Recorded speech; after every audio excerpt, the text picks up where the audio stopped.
Bienvenue sur Africa 24 dans cette nouvelle édition du 12-15. Au sommaire de l'actualité, le Bénin fait en deuil. Mathieu Kérékou, l'ancien chef de l'État béninois, est décédé ce mercredi 14 octobre 2015.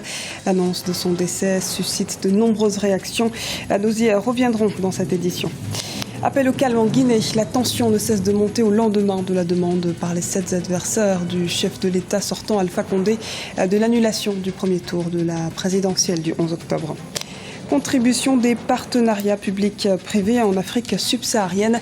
Conscient de l'importance d'une collaboration avec le secteur, nous verrons que le Cameroun ambitionne de dynamiser les PPP dans différents domaines. Au Bénin, les drapeaux de la nation ont été mis en berne.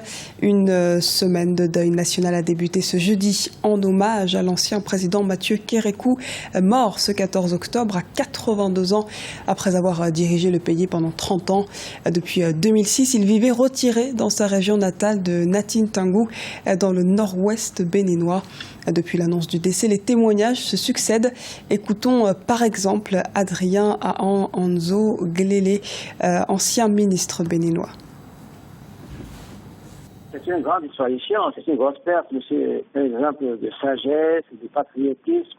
C'est un grand patriote. Il a montré un grand cœur à un moment donné, il a montré beaucoup de sagesse, il a montré un grand souci pour protéger le peuple contre les violences éventuelles, contre les appétits des insatiables. Donc c'est un grand homme qui s'en va là. Il a montré du caractère, il a montré des choses, et ça c'est extraordinaire. Et venant des gens comme moi, qui ont été victimes de la révolution, j'ai été condamné à mort, j'ai été jeté en prison, j'ai fait 10 ans, je suis sorti. Quand nous parlons ici, nous savons de quoi nous parlons. Il y avait raison d'être meilleur pour sur le plan de la patrie, sur le plan des valeurs de la démocratie, des libertés, et qui vraiment s'est montré en dessous de tout. Et voilà, Kérékou a montré beaucoup de sagesse, beaucoup de cœur, beaucoup de machin là. Nous, on a beaucoup apprécié. C'est un grand homme qui s'en va là. Présidentielle guinéenne, si le scrutin s'est globalement déroulé dans le calme dimanche, les esprits se sont très rapidement échauffés. La CENI espère pouvoir annoncer les résultats provisoires à l'échelle nationale en fin de semaine. Et en attendant, le gouvernement a appelé l'ensemble des acteurs politiques à la retenue. Les précisions dans ce reportage d'Emmanuel Milimono, correspondant en Guinée. Première déclaration officielle depuis le 11 octobre 2015, date de la tenue de l'élection présidentielle. Le gouvernement guinéen appelle les différents contestataires au calme et a usé des voies de recours légales en matière de contentieux électoral. Depuis en effet le lendemain du déroulement du vote, l'opposition conteste les résultats et des violences ont commencé dans certains quartiers de la banlieue de Conakry. Au nom de l'autorité publique, c'est le ministre des Affaires étrangères en présence des représentants d'institutions internationales qui tentent d'apaiser les acteurs. Lorsque les résultats seront proclamés, s'il y a un contentieux électoral, comme le dit la loi, ceux qui ont des problèmes ont le droit légitime de s'adresser à la Cour constitutionnelle qui a été mise en place. L'état de droit ne se consolidera jamais si nous n'apprenons pas d'abord à respecter nos propres institutions. Le gouvernement déclare que les portes sont toujours ouvertes au dialogue et que l'opposition peut passer par les institutions de la République pour faire entendre ses revendications. La Guinée est un état de droit, ajoutera le ministre de la Justice, garde des Sceaux. Maître Cheikh Sako rappelle ensuite que les responsables des troubles post-électoraux feront face à la rigueur de la loi. Dès lors qu'il y a violence politique, violence post-électorale avérée, aussi bien les auteurs que les commanditaires sont passibles du code pénal guinéen. Et je tiens à réaffirmer solennellement que le gouvernement prendra ses responsabilités dans ce sens. Mais je rajouterai pour terminer, la Guinée n'est pas un pays pendu comme ça au ciel. La Guinée est dans le concert des nations. La Guinée est partie au traité de Rome. Si le gouvernement guinéen n'assume pas sa responsabilité, il y a la justice internationale. Le scrutin présidentiel s'est déroulé le 11 octobre 2015 dans le calme et la sérénité. Les électeurs se sont massivement rendus aux urnes pour voter. Selon la Commission électorale nationale indépendante CENI, le taux de participation tourne autour de 75%. Mais avant la proclamation des résultats provisoires, les 7 candidats de l'opposition dénoncent des fraudes massives et appellent à l'annulation de l'élection. Les différents observateurs internationaux sont quant à eux unanimes. Les manquements constatés ne remettent pas en cause la sincérité du scrutin. Et après avoir dénoncé une fraude massive lors de la présidentielle du 11 octobre en Guinée, le principal opposant Cellou Dalein Diallo a annoncé le 14 octobre mettre un terme définitif à sa participation au processus électoral. Il a appelé tous ses représentants, notamment ceux présents dans les commissions administratives de centralisation des votes, à cesser toute activité dans ces organes. Hakim Benchemas du PAM, élu président de la Chambre des conseillers au Maroc, issu du parti Authenticité et Modernité. Il a été élu mardi en obtenant à l'issue d'un deuxième tour 58 voix contre 57 pour son candidat et rival du parti de l'Istiklal.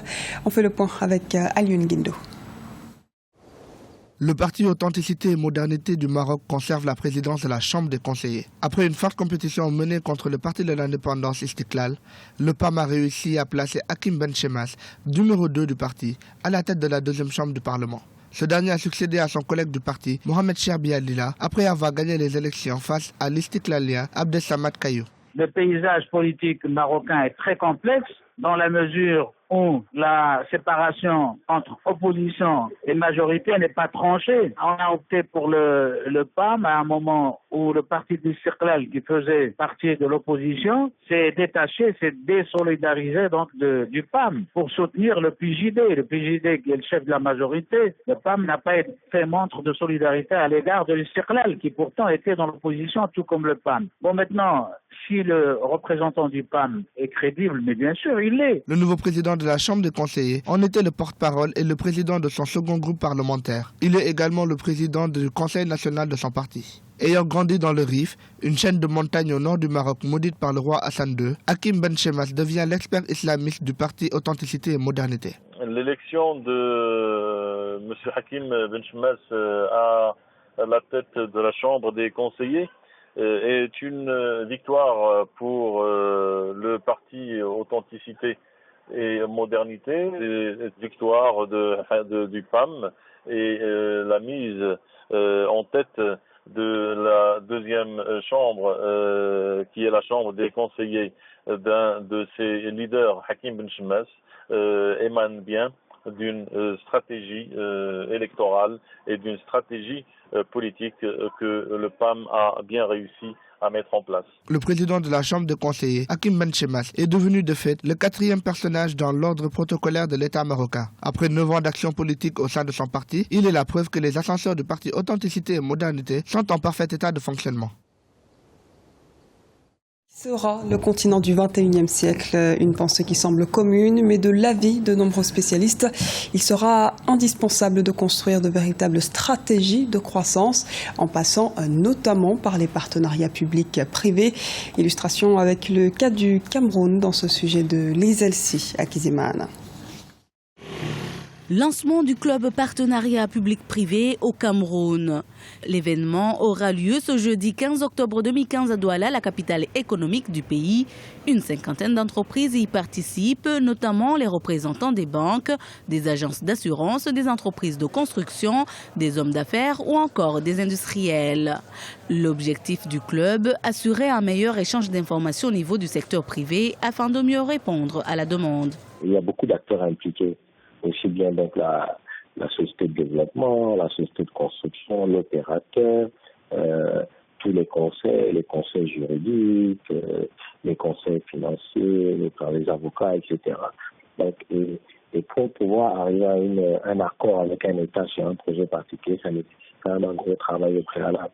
Donc c'est ce que nous avons essayé de faire au niveau du secteur privé. Ceux qui veulent se regrouper entre eux, ils trouveront au sein du club un moyen de pouvoir mieux communiquer et aussi de mieux préparer les dossiers pour que ces dossiers puissent aboutir dans les différents domaines. L'Afrique présente un grand potentiel au niveau de ses partenariats entre le public et le privé, l'évolution de la démographie, l'économie soutenue du continent, la population qui s'urbanise de plus en plus sont autant d'enjeux qui favorisent l'offre et la demande des partenariats. Les gouvernements doivent se saisir, et je pense que la plupart du temps, la plupart d'entre eux ils le font, se saisissent de ces enjeux. Il y a une multiplicité de réponses. J'aurais tendance à dire que les partenariats publics-privés sont une de ces réponses qui permet d'allier la demande du gouvernement, les besoins du gouvernement en termes d'investissement, mais également en termes d'entretien et maintenance de ces infrastructures sur le long terme, et d'associer le privé, les groupes internationaux, mais également le secteur privé local, régional, à des grands travaux d'infrastructures, ces grands travaux structurants. Le club PPP Cameroun va donc créer une opportunité d'investissement à travers son site internet. Le PPP reste ainsi un mode de financement par lequel une autorité publique fait appel à des prestataires privés pour financer et gérer un équipement assurant ou contribuant au service public. En 2013, le gouvernement camerounais a présenté aux investisseurs des projets dans divers domaines à exécuter en partenariat public-privé. Il s'agit notamment des domaines de transport, de développement urbain, énergie et dans le développement de la conservation des produits alimentaires. C'était le journal de la rédaction. Merci de nous avoir suivis. Retrouvez dans un instant une nouvelle édition du 12-15 sur Africa 24.